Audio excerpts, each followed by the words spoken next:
TV. Come to another episode of My Story. And today, my story is courtesy of Edgewood Resort, Thika. We are in a very serene place, where you can have a very good photo shoot. You can also have occasions. You can do your occasion like birthday parties here. You can have your graduation party. You can have also your company parties, team building. Edgewood Place also has a kids corner, so when you have your kids you can enjoy your drinks and your nyama choma here in a very serene place. Edgewood is just a few kilometers from Thika town, that just after Blue Post Hotel. You branch towards Gatanga Road, and immediately after Gatanga you have at the first junction on your left, just a few meters from Gatanga Road. Now, our guest today is Edwin Gitau. Edwin Gitau has a very good story of his journey out of alcoholism and drug abuse, and he's going to tell us how he overcame that very serious challenge in his life that almost ruined his life and made him lose out on so many opportunities that were before him. Bwana Gitau, welcome to Thika Town today, 3TV, and today your guest we want you to give us your story about how you managed to get out of that very big challenge of alcoholism. Welcome. Thank you very much, Jimoadeka, for having me on the 3T TV today. It is quite an honor. I feel privileged. And also thank you for bringing me to such a serene place. I didn't know such a facility. Quite impressive. It is very friendly and also affordable. So my name is, just like you said, Edwin Gitau Kibe, and I am father of 3. I am married to 1 wife, and yes, I like mentioning that because in most cases you find we are staggering here and there. So it's always good to set the record straight. So I hold Master of Arts in Project Planning and Management. I also have a degree in Bachelor of Commerce, Accounts. And by profession, I am a trained accountant. But today we are going to talk of a different story. I work with Uhai Center. I'm the founding director of Uhai Center. At Uhai Center, we deal a lot with campaigning against alcohol and drug abuse. We do a lot of prevention programs, outreach programs on prevention. We also do treatment and rehabilitation. We do referrals. We work hand in hand with the hospitals and the general community, and also workplaces and education institutions for that matter. I want to challenge all of us that each of us in our families, we have a challenge of alcohol, either alcohol, cigarettes, bangi, or mention those substances that have been abused. We have 2 types of addictions. We have the chemical addiction and also the behavioral addiction. But today I want us to mainly focus on chemical addiction, which is drug dependency. They are one and the same. It's the terminologies that differ here and there. Now, I also happen to be recognized by National Authority for the Campaign Against Drug Abuse, NACADA. I'm a certified addiction psychologist. I work hand in hand with International Society of Substance Use Professionals. I'm also a member of World Federation Against Drug Abuse. And also, we have an association where we have Addiction Prevention Rehabilitation Association of Kenya. Normally we call it APRAC. This is an umbrella of prevention and treatment facilities and professionals who work in that field. So we must acknowledge that we have a problem. We have an elephant in the house, in our communities, in our societies, here in Thika, in the nation, and even it's a global problem. So, and I always say that this is, to overcome this challenge, it is an individual responsibility. So it is your role and my role, the combined efforts with that collective responsibility, we are going to overcome the challenge. Okay, I hear that you have a very, very rich background about your field of service. Yes. And considering the kind of titles I've had here, it means it's a very enormous work that is ahead of you.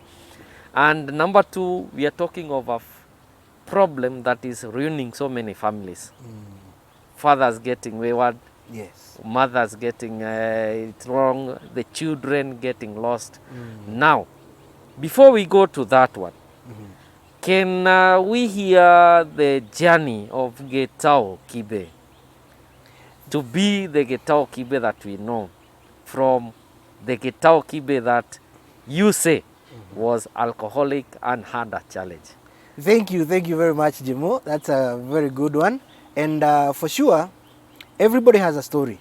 And mine, today I'm sharing my story, not that because it's so sweet, not that because it's so interesting, but I want it to be a way of giving hope to those who are already in the problem. Like you said, we have families, challenges in the family, you find the husband, the wife, but that's why I'm here, because I have gone through that, and by the grace of God, I have overcome it.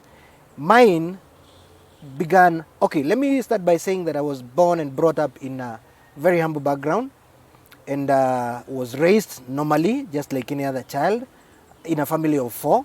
I happened to be the firstborn. And I received all that pertains to parenting. I was given everything. I went to primary school, I scored good grades, and I went to the high school.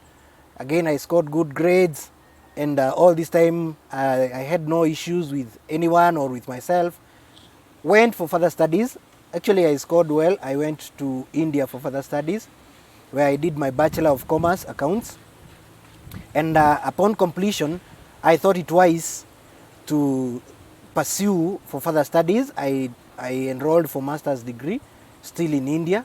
But before then, I felt it good and wise to come back to Kenya and visit my parents, because I was away for a period of like 5 years. I went to India in 1998, so I came back in the year 2002. And if you recall very well, during the year 2002, it was an electioneering period. So I came back around October. And when I came back to Kenya, there was so much change, the economic changes, the social changes. There was that, something that I had not expected 5 years away from home. So, and back in my mind, I knew I had the academic credentials, and I knew that I'm going back to India to further my studies, which was not to be the case. Due to financial challenges and other constraints, I did not go back to India, and I thought I would enroll for masters here in Kenya, and I went to the University of Nairobi. I got the admission to pursue my MBA, Masters in Business Administration. I got the registration, but raising funds towards the education was quite an uphill task.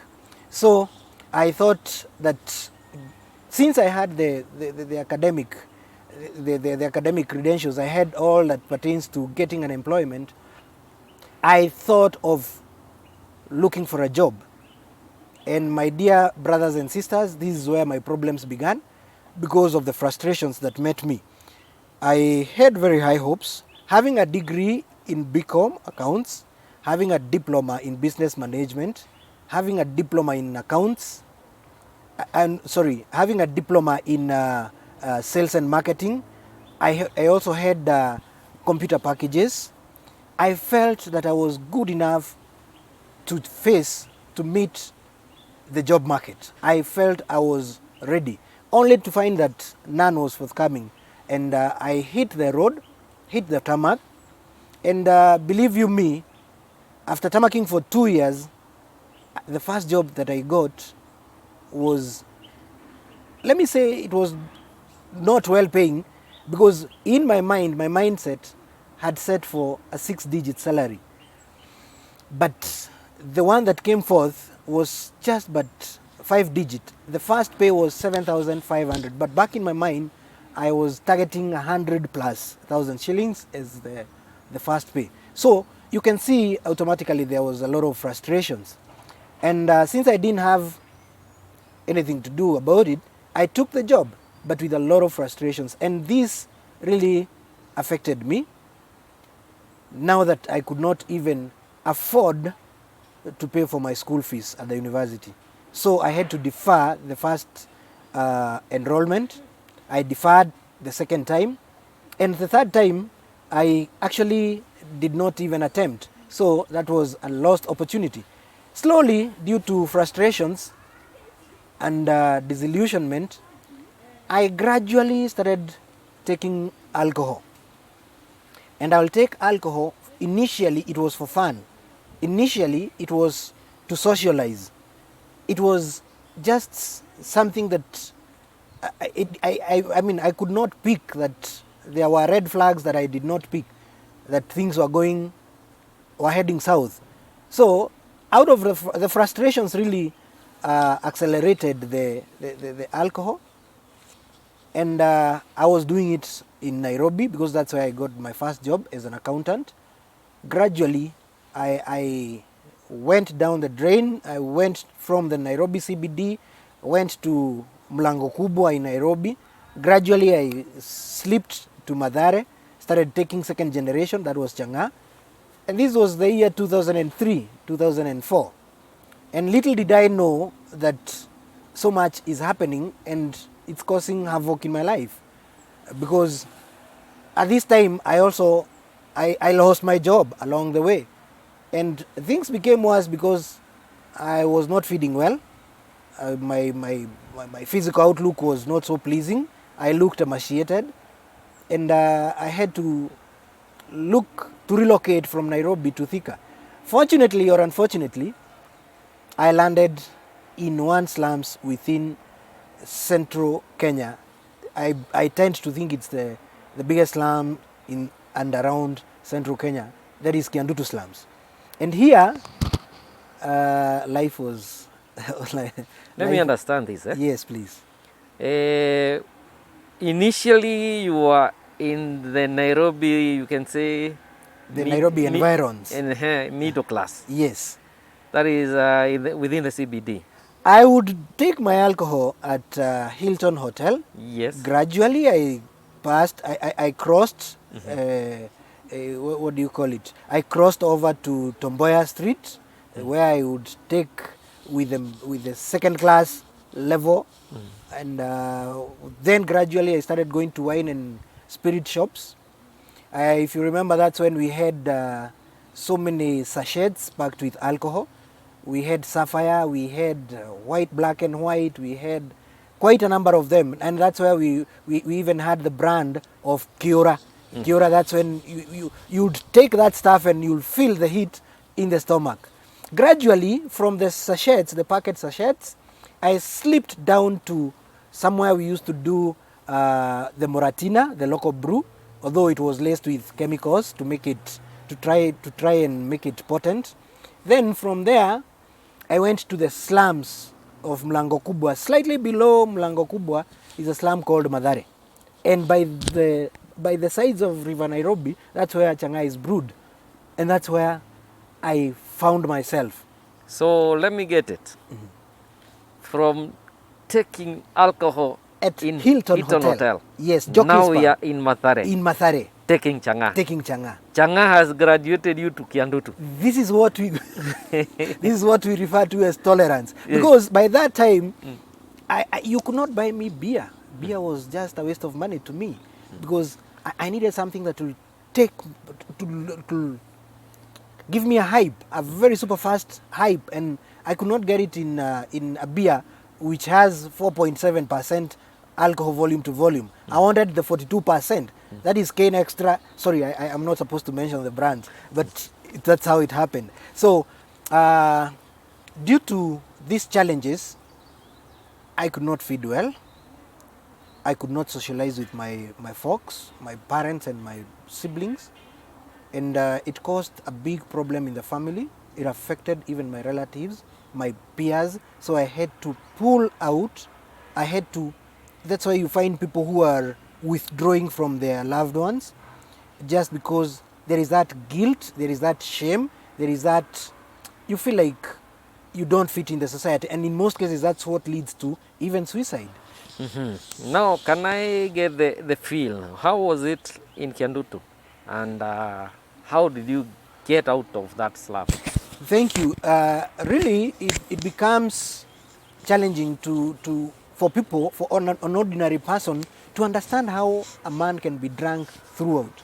But believe you me, in alcoholism, we have good friends. So even without money, you will survive and get a high.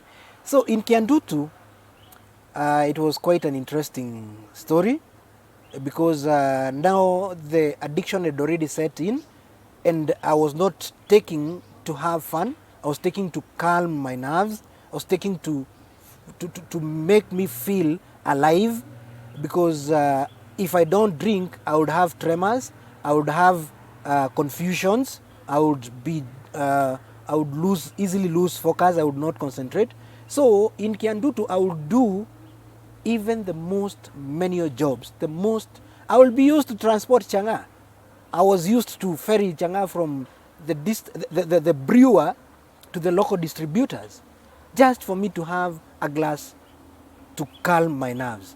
So it was that serious. You do silly jobs, and all this time you're not seeing anything extraordinary. You think that life is very normal.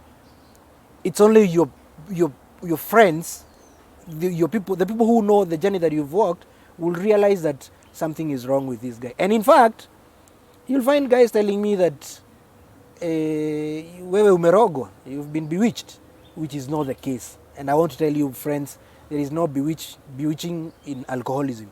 It's actually the drugs that change the brain system, and all your mental, all your thoughts are focusing on alcoholism. Now, can we get how did you get out of that problem? How did you get out of Kiandutu to be the Gitau that we know now? Thank you, Jemo. And I may say this in a few minutes, but it's a journey that took nearly 7 years. From the moment I said I don't want to be in this kind of problems with, I don't want to be in that kind of life, because I realized, I asked myself, did I have to go to India to get a degree to become somebody who will be taking Chang'aa? And that really I challenged myself. Of course, my parents would, I have a very lovely, very supportive family. My dad and my mom and my brothers, they were very, very concerned. They were really affected by my alcoholism. And they would oftenly come and ask me, Gitau, can we take you to rehab? And like any other sick person, I would deny that I have a problem. And until when something really tragic happened, I lost all my papers, all the education that I had, anything that could support me, I lost everything in alcoholism. And this is when I realized something needs to be done. And this happened in the year 2006, 2007. And that's when now I started reflecting back and seeing I think I can have a better life. But the level of addiction in me could not allow, it could not give room for me to change. I want to come out of it. I want to get out of it. I know I'm doing wrong. I know it's ruining my health. You are now in Kiandutu. How did you get out of Kiandutu? Thank you very much, Jemo. Like I said, alcoholism is a disease, and the moment you try to come out of it, it becomes very difficult. And this is where we call for loved ones to take care, to take up the life of that person and take him for treatment. And actually, all this time, like I said, my parents would request of me to be taken for treatment at rehab, but I would deny. But then a time came when I felt that I need to transform my life. And this was in 2007, 2008, around that time. That's where, after losing my documents, like I've mentioned. And it was not easy, because what normally happens when addiction sets in, the chemical in alcohol, the chemical in marijuana, the chemical in these psychoactive substances, they go and change the brain functioning. So it was not easy. When I withdraw, when I'm walking out of alcoholism, I would get tremors, I'll get confusion, I'll get disoriented, I'll lose concentration, and at times I'll get hallucinations where you'll sleep and see crazy dreams. You'll see snakes, you'll see falling in a deep pit, you'll hear voices calling you. All these we have different types of hallucinations, the visual and auditory, and all these happened to me. But the moment I took something small, life was back to normal. This is where you'll find people saying that anasikia viroboto kwa kitanda kwa mwili. It's all withdrawal, and it's sometimes very challenging. It was not easy, and I had to go to rehab. I went for treatment, 2 months treatment in a rehab facility in Ngong, and while I was there, the alcohol withdrawal symptoms were well managed, and since I had made up my mind, then it became very easy for me. And since 23rd of August, the year 2011, that was the last time that I took alcohol to date. So this year, 23rd of August, I'll be celebrating 11 years in recovery.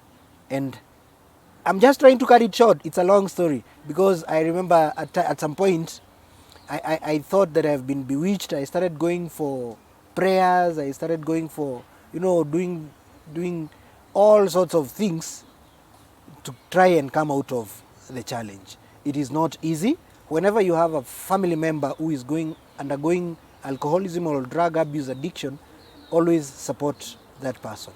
Now that you are out of that challenge, and we are now seeing a new Gitau. Yes. Not the original Gitau that used to be, people used to think that is bewitched. Now the bewitching and the urugis is dead. It is now normal. Can you tell us, or tell our viewers, what are some of the reasons that people find themselves glued into alcoholism? Thank you, Jemo. I want us to address that concern. What are the factors, what are the key factors that facilitate alcoholism? Number one, I would say the environment largely contributes.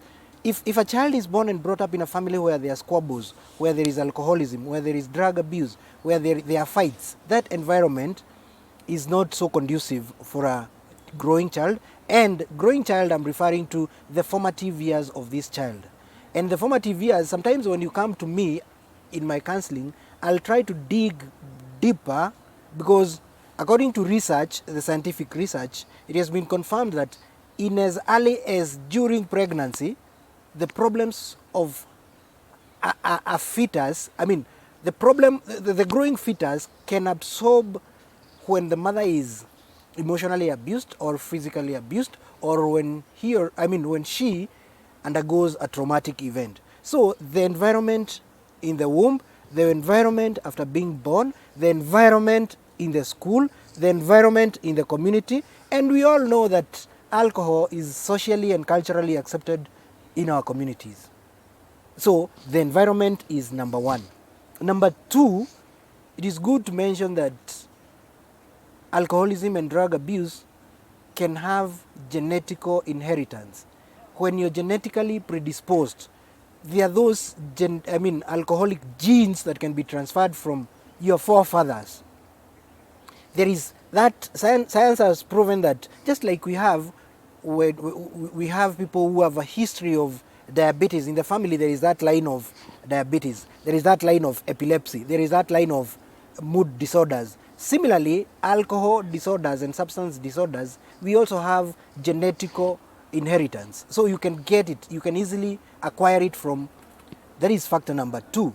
And this one, I'm saying, if you're doing alcohol, you're exposing your children to, in fact, we say 4 out of 4, 3 out of 4 children of alcoholics, 3 becomes affected by the substance. Now, the third factor is the biological and the biochemical makeup, the way God created you. There are those who will taste alcohol today, they'll take a small tot or even a glass of wine, and the whole village or even the whole estate will know that so and so has taken alcohol. Whereas there are those who will teremsha a whole mzinga and they'll be comfortable, they'll walk. So what is this that makes people, when you smoke cigarette next to me, I start sneezing, whereas you're doing one after the other. So there is that chemical and biological makeup that differ from person to person. Those are the 3 factors. The environment exposure, the genetical, and also the biochemical. These things, we must be aware of them and prevent. That's why we always campaign for, don't expose your children to alcohol until their age, they are grown-ups. Now, is there also a chance that peer pressure can also be a reason? Because you find that in most cases, you find most of the students or the young boys, the teenagers or the teenage girls that start indulging in alcoholism or drug abuse, it's mostly as a result of peer pressure. Maybe the group that you are working with, the group that you are spending most of your time with. Now, is there a possibility that peer pressure is a reason? Or Thank you very much, Jimo. But I want to mention this, that before peer pressure comes into play, first, this person must have experimented. I remember when we were in primary school, we would roll cigarettes, presumably cigarettes, and put those stuffy things. You experiment. You sit and you assume that you find fun. You always find it's like a good way of life, which is not. So the first stage is experimental stage, and this stage normally and in most cases happens in our homesteads. It happens in our families. Before the peer pressure comes in, before other factors like unemployment, before experimentation, which basically happens within our families. Then from there, we said alcohol is a social drink. It's socially and culturally accepted. We will use it at social events. Socially we do it. So first is the experimental stage, and then we have the social stage where we use it during our wedding, during our rituals, before the peer pressure comes in. Then thirdly comes the habit. It becomes habitual. You want to do it today, tomorrow, the day after, it becomes a lifestyle. And now this is where the peer pressure comes in, because you'll find you're joining, for you to fit in a certain group, for you to be socially accepted, you have to do this, the peer pressure. And peer pressure is not only among the youths, even your workmates, even your colleagues at work, even the social support groups that we have with us, those are peers. And peer pressure can either be positive or negative, depending on how you perceive of it. Then from there, it becomes the compulsive, that you must take it for you to function. This is now close to the final stage, which is addiction. So it is a sequence of events. Of course, I like mentioning this, that when you bring somebody to me who is having issues with alcoholism or drug abuse, for me, I see it as a manifestation. I see it as so much has been unattended down there, and this is manifesting. You see, there could be family issues, there could be that peer pressure, there could be so much that has not been attended to, and somebody responds to the unattended issue with alcohol as a way of running away from the underlying problem. For the benefit of time, Yes. I'm trying to rush you a bit because it's a very, very educative session. Thank you. Personally, I can admit let's say I'm in a class. Thank you, Jemo. And And I I agree that even viewers must be learning one or two things about the alcoholic problem. yes. Now, as we said, we are at Edgewood Place in Thika, and it's a very serene place. And if you want to have your event, you want to have your graduation party, you want to have a drink or two, you want to come and enjoy Mogidi over the weekend, this is the place to be. Edgewood, just a few meters from Blue Post Junction or the Blue Post flyover. You branch from the police station that is just on your left as you head to Gatanga. Now, basically, let's finalize this session by asking a very basic question. How do the parents identify that one of their kids or their kids are now getting into drugs? What are some of the signs? And if I notice my son or my daughter is into alcoholism or is into drug addiction, what, very briefly, how do we go about arresting the situation Thank you before very it much. goes too bad? Thank you very much, Jemo.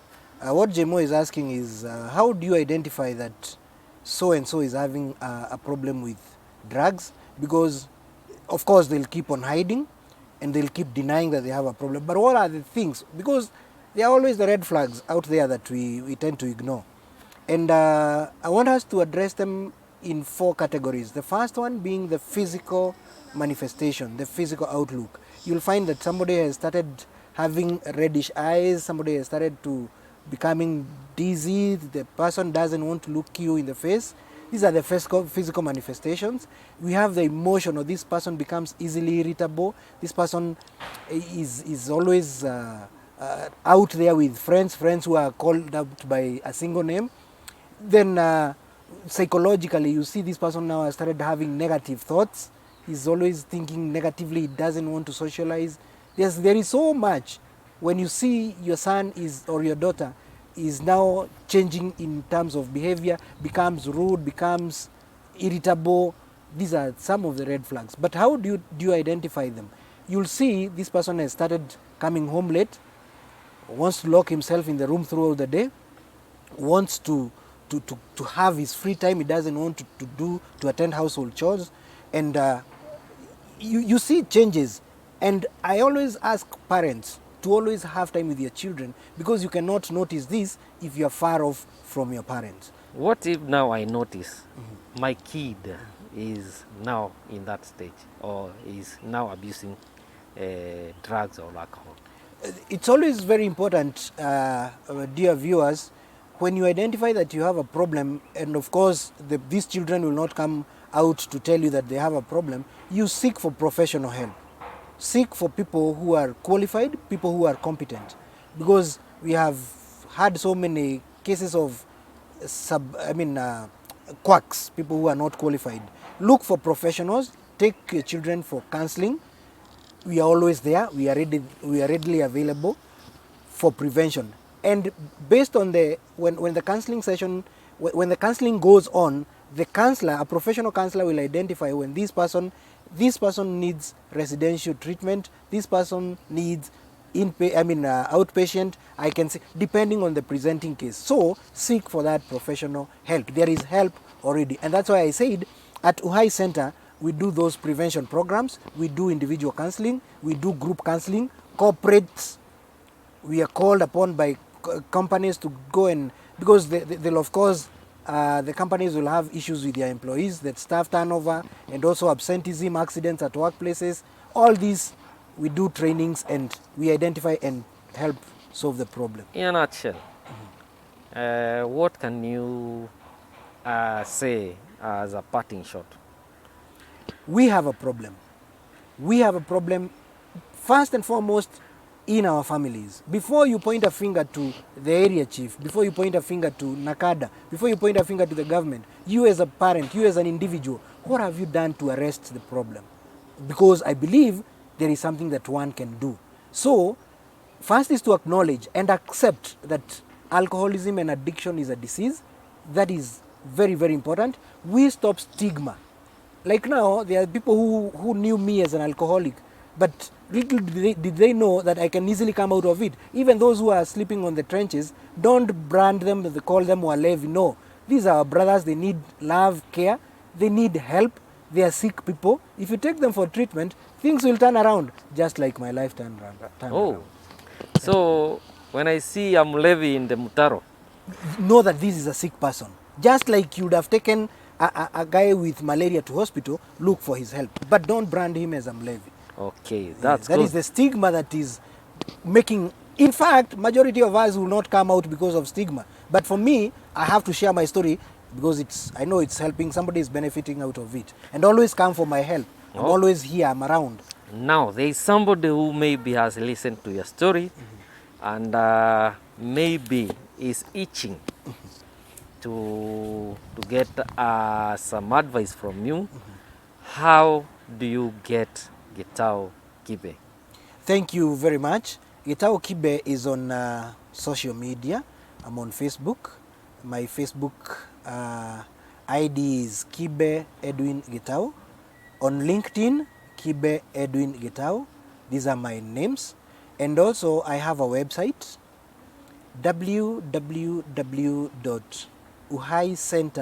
www.uhaicenter.org,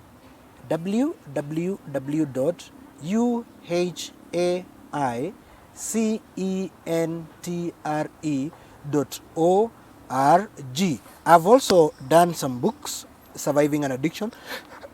I give my story on this book and it's quite informative and it has a lot. It goes only for 500 shillings. It is available. And also I did a small book about parenting because we have a big gap in parenting. It goes for 300, Parenting for Positive Futures. Reach out to me. And also you can have my number, 706 230 636, 0706 230 636. I'm always waiting for you. Come and I'll help you and your family members at your workplace also, and I'll sort out all these problems. Thank you very much. Thank you very much for your very, very informative session. It was a very informative period that we experienced about alcoholism and how to identify and also arrest cases of alcoholism. And due to our limitation in time, it is our time now to say goodbye. Thank you very much for watching. Thank you very much for everything. Thank you very much, Edgewood, for allowing us to use this place.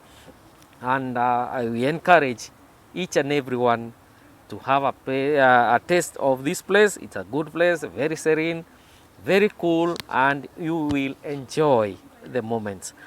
And from us, Thika Town today, 3T TV, we say thank you, may God bless you, and stay away from alcohol. Alcohol kills. Thank you very much and have a good day.